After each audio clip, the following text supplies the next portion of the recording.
بسم اللہ الرحمن الرحیم۔ خود کو ایسا ہی ظاہر کرو جیسے تم ہو، یا ویسے بن جاؤ جیسا تم خود کو ظاہر کرتے ہو۔ کسی کی میٹھی باتوں کا یہ مطلب ہرگز نہیں ہوتا کہ آپ اس کے لیے خاص ہیں۔ بعض اوقات کبوتر کو کھلانے کے لیے نہیں بلکہ پکڑنے کے لیے بھی دانہ ڈالا جاتا ہے۔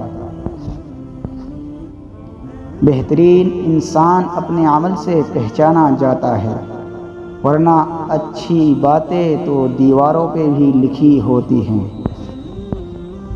بدحواس دوڑنے سے پراعتماد چلنا زیادہ بہتر ہے۔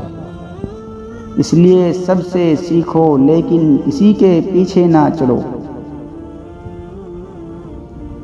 غصہ ہمیشہ تنہا آتا ہے، لیکن جاتے ہوئے اپنے ساتھ عقل، سمجھ، اخلاق، ذہانت اور شخصیت کی خوبصورتی بھی لے جاتا ہے۔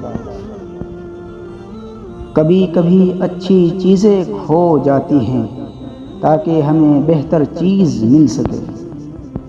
ہمیشہ اللہ پر یقین رکھو اور اس کے شکر گزار رہو۔ زندگی میں کبھی کوئی آپ کا کردار اٹھا کر چوک میں بھی لٹکا دے، تب بھی اطمینان رکھنا کہ عزت اور ذلت صرف اللہ کے ہاتھ میں ہے۔ مشکل وقت دنیا کا سب سے بڑا جادوگر ہوتا ہے، جو ایک پل میں آپ کے چاہنے والوں کے چہرے سے نقاب ہٹا دیتا ہے۔